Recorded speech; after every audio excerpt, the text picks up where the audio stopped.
ಶಿಕ್ಷಣವನ್ನು ಹೇಗೆ ಕಲ್ತವರು. ಅಂಬೇಡ್ಕರ್ ಅವರ ಜೀವನ ನನಗೆ ಭಾರಿ ಸಣ್ಣದಿರುವಾಗಿಂದ ಆ ಪಾಠವನ್ನು, ಅವರ ಪುಸ್ತಕವನ್ನು ನಾನು ಎಷ್ಟು ಓದಿದ್ದೇನೆ ಅಂತ ಹೇಳಿದ್ರೆ ನೋಡಿ, ಇವತ್ತು ಅವರು ಆ ಬರೆದ ಸಂವಿಧಾನವನ್ನು ಬದಲಾಯಿಸಿ ಒಂದು ಸಣ್ಣ ಅದರಲ್ಲಿ ಒಂದು ಕ್ಲಾಸ್ ಅನ್ನು ಅಥವಾ ಏನಾದ್ರೂ ಅದರಲ್ಲಿ ಬದಲಾವಣೆ ಮಾಡುವವರು ತಿಂಗಳುಗಟ್ಟಲೆ 5 ಸ್ಟಾರ್ ಹೋಟ್ಲ್, 7 ಸ್ಟಾರ್ ಹೋಟ್ಲ್, ದೊಡ್ಡ ದೊಡ್ಡ ಸ್ಟಾರ್ ಹೋಟ್ಲಲ್ಲಿ, ದೊಡ್ಡ ದೊಡ್ಡ ಭವನದಲ್ಲಿ ಗವರ್ಮೆಂಟಿನ ಫೆಸಿಲಿಟಿಯನ್ನು ತಗೊಂಡು ಹೋಗಿ 10-20 ಜನ ಅದನ್ನು ಒಂದು ಸಣ್ಣ ವಿಷಯವನ್ನು ಚೇಂಜ್ ಮಾಡಲಿಕ್ಕೆ ಹರಸಾಹಸ ಪಡ್ತಾರೆ.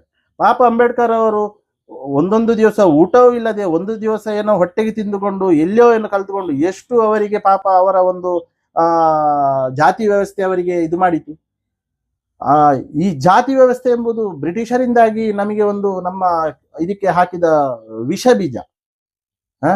ಕೆಲವೊಂದು ಏನೋ ಕಾಲಘಟ್ಟದಲ್ಲಿ ಮೇಲ್ವರ್ಗ ಅಂತೇಳಿ ಕೆಲವರು ಈಗ ಹೇಳ್ತಾರೆ, ಅದನ್ನು ಹೇಗೆ ಮಾಡಿದಂತೆ ಏನೋ ವಿದ್ಯೆ ಇಲ್ಲದವ ಅಂತೇಳಿ ಅದನ್ನು ಬೇರೆ ಬೇರೆ ಏನಾದ್ರು ವಿಂಗಡಣೆ ಏನೋ ಮಾಡಿದ್ದಾರೆ, ಅದು ಸರಿ. ಆದ್ರೆ ಅಂಬೇಡ್ಕರ್ ಅವರ ಜೀವನ ನೋಡಿ ನೀವು, ಒಂದು ಹೊತ್ತಿನ ಊಟವನ್ನು ಪಡೆದು ಎಷ್ಟು ಜ್ಞಾನವನ್ನು ಪಡೆದ್ರು. ಎಷ್ಟೋ ಜ್ಞಾನಿಗಳು ಒಂದು ಹೊತ್ತು ಊಟದಲ್ಲಿ ಎಷ್ಟೋ ಜ್ಞಾನವನ್ನು ಸಂಪಾದಿಸ್ತಾರೆ. ಈಗ ಮನುಷ್ಯ ಆದವ 4 ಹೊತ್ತು ತಿಂತಾನೆ.